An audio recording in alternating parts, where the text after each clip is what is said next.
Have you thought about managing your own super, but not sure how to get started? If you have, then you have come to the right place.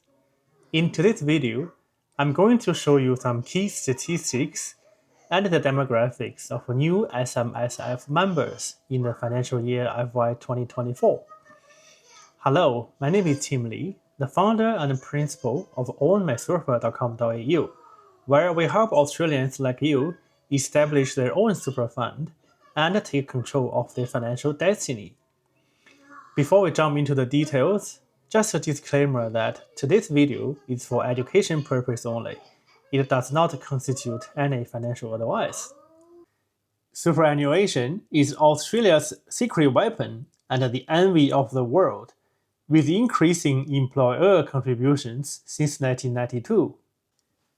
At the end of financial year 2024, total super assets were valued at $3.9 trillion, of which $2.7 trillion is APRA-regulated assets, which are industry and retail super funds.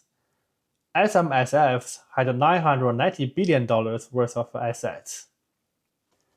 Thanks to this internationally praised savings scheme, our population punches well above its weight in total retirement funds. As you know, super is compulsory. Employers must place a minimum percentage of every employee's income into a fund. That money is then invested to grow over the long term until people reach their preservation age. While many Australians have their super managed by an industry or retail super funds, an increasing number of Australians are looking to have more control and transparency of how their super is invested by setting up a self-managed super fund, or SMSF. As at the end of financial year 2024, there were 609 SMSFs, with 32,472 funds established in the current financial year. According to the ATO, the average lifespan of a self-managed super fund is 13 years. About two-thirds, 64.7% of SMSFs have been in operation for more than 10 years. About 12.4% have been established within the 3 years. Before we go to the next slide, many people ask the question, are SMSFs only for 60 plus years old or the rich and famous? The answer is no. That's a myth. Although historically, SMSF trustees did skew towards older age groups, the trend is shifting as a result of increasing financial knowledge, more access to financial markets, and decreasing costs for SMSF setup and administration.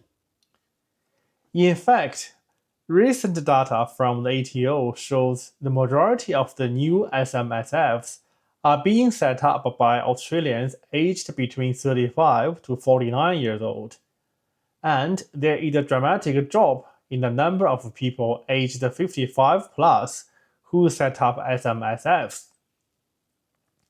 Generation X, now aged 43 to 57, continue to account for the majority of new funds established in FY24, with 52.9%, up from 51.4% in FY23. As they are getting closer to retirement, Generation X are thinking more about retirement and how to grow and maximize their superannuation, with SMSFs being the most desirable option. Millennials aged between 28 to 42 make up 27.7% of new fund establishments, as they focus more on their retirement savings. With many young Australians finding property out of their reach, more are turning to SMSFs for financial control over their superannuation and build their investment portfolios at a younger age. Now we know the age distribution of new SMSF members. How about the fund balances when they are established? Establishment of funds with an asset value $200,000 to $500,000 accounts for the biggest cohort, 36.8%, followed by $500,000 to $1 million, 20.7%, and $100,000 to $200,000, 17.3%.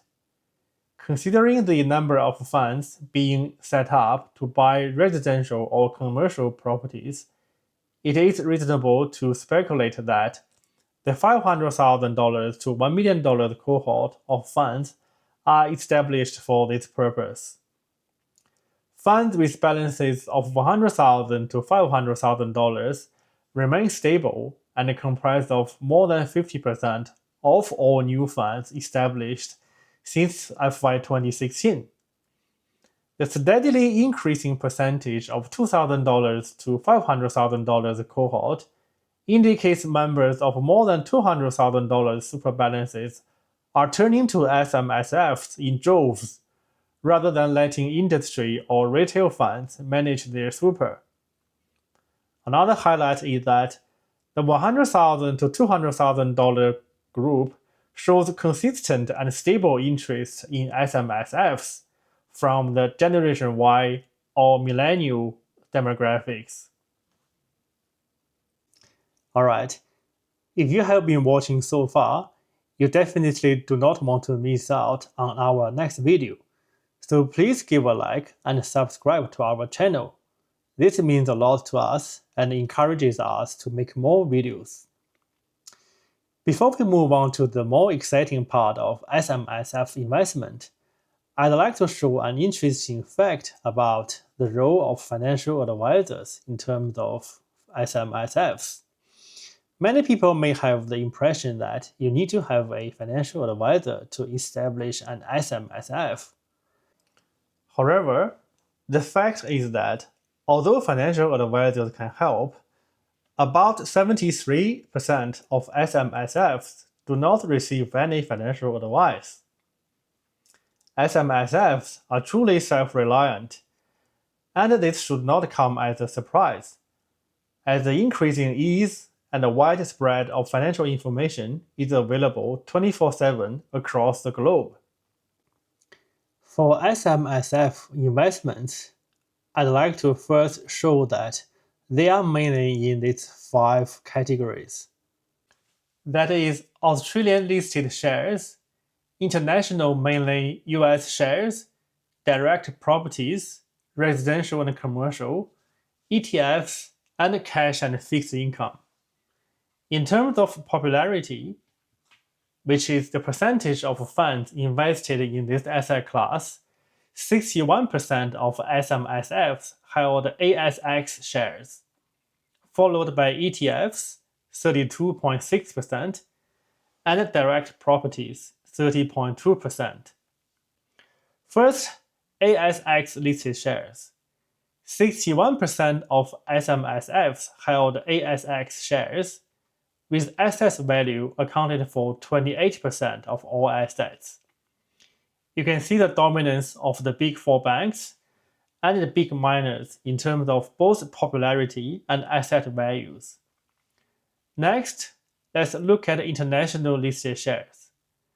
9.4% of SMSFs held US shares, with asset value accounted for 2.3% of all assets.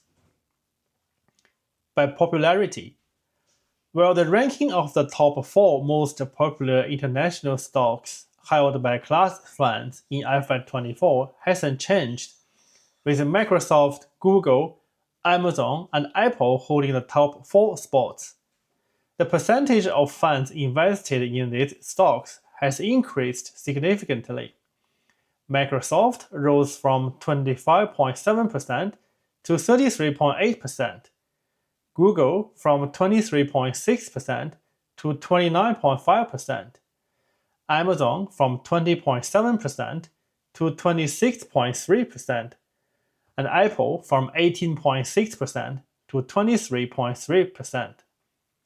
6 of the Magnificent 7 stocks are in the top 10, with Meta rounding out the top 20. By dollar value, the massive increases in technology stock values over the past 12 months are evident in the top 20 international shares invested by dollar value, with the top three all recording significant gains compared to the previous year. Apple continues to hold the highest percentage of total international share investments across class SMSFs, rising by 1.2 percentage points to 8.9%. Google more than tripled its share, from 2.6% to 8.4%, elevating it to second place. Microsoft, while moving from second to third place, still saw an increase in its overall share from 5.5% to 8.1%.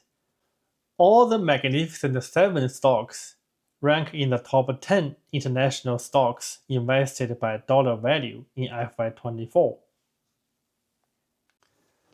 About 30% of SMSFs have invested in this asset class.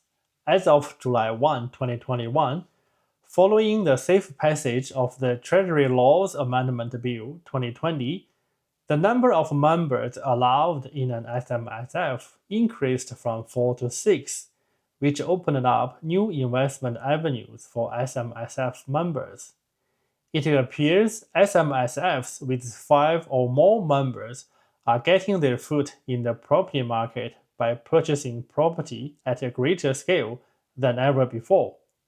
In addition, we can see that SMSFs with 5 or more members are favoring commercial property investments over residential opportunities and are also utilizing limited recourse borrowing arrangements.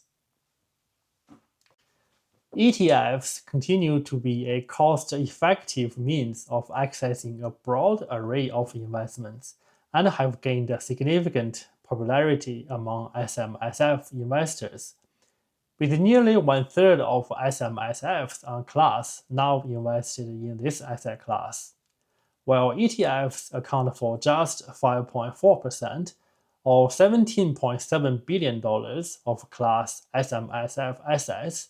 They represent the fastest growing category, with allocations increasing by 0.7% or an estimated $7.2 billion over FY24. Alright, that's all for this video. Did you learn anything new?